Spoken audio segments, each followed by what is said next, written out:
What happens when light is incident on the surface of a transparent object? Consider a glass slab and suppose the narrow beam of light is incident on one side.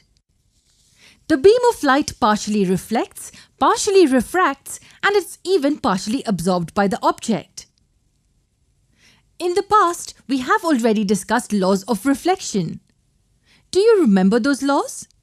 The first one says that the light ray which is incident is reflected in such a way that the angle of incidence and the angle of reflection are equal. And the second one says that the incident ray, the reflected ray, and the normal all lie in the same plane. Just like for reflection, there are some laws for refraction. And what is refraction? Refraction is the change in direction of light as it passes across the boundary separating two media caused by its change in speed. If the refractive medium is optically denser compared to incident medium, then the refracted ray will bend towards the normal. And if it's optically rarer, it will bend away from the normal. Note that the light is incident obliquely on the surface. When the incident light is perpendicular to the surface, it does not change its direction. There are two laws of refraction. Among them, the first one is same as the second law of reflection. Consider light travelling from some medium 1 to another medium 2, which is optically denser than medium 1. So its speed in medium 2 decreases and it bends towards the normal. The first law of refraction says that the incident ray, refracted ray, and the normal at the point of incidence all lie in the same plane. It means that if I were to draw this on a piece of paper, they all will be on the plane of paper and not out of the paper. What about the second law? The second law is also called Snell's law of refraction. Snell's law gives us the relation between the incident and refraction angles and the refractive indices of the mediums. What is the refractive index of a medium? It is the extent to which the refractive medium increases or decreases the speed of light. Mathematically, it is the ratio of the speed of light in the incident medium to the speed of light in the refractive medium. It's denoted by n, and the two numbers in the base are the two mediums.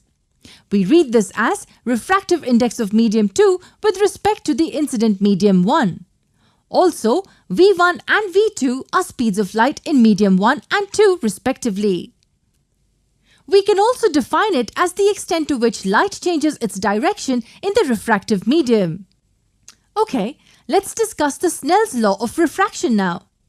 In simple words, it tells us that the ratio of the sine of the angle of incidence to the sine of the angle of refraction is equal to the refractive index of the second medium with respect to the first medium. Now look at the term on the right. It is constant for light of a given color and for the given pair of media. This is the basic idea of Snell's law, and there are different ways in which we can understand it. In the previous video, we'd seen what n21 means. It is equal to the ratio of speed of light in the incident medium to the speed of light in the refractive medium. So we can also say that sin I over sin R is V1 over V2. There's yet another way to understand this. We may want to understand the ratio in terms of the absolute refractive indices of the medium. Absolute refractive index, if you remember, is the refractive index of a medium with respect to vacuum. For instance, if the refractive medium is water, then it's written like this. So can we find this ratio in terms of N1 and N2? Yes, we can. We just use some very basic math. We can write this ratio like this, where C is the speed of light in vacuum. Yes, if you simplify this ratio, we will get V1 over V2. And can you guess what the numerator and the denominator are equal to?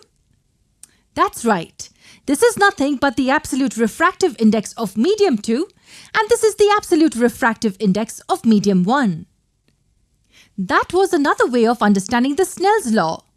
We can also say that sin I over sin R is N2 over N1, where N2 and N1 are the absolute refractive indices of media 2 and 1 respectively. Hope you understood this well.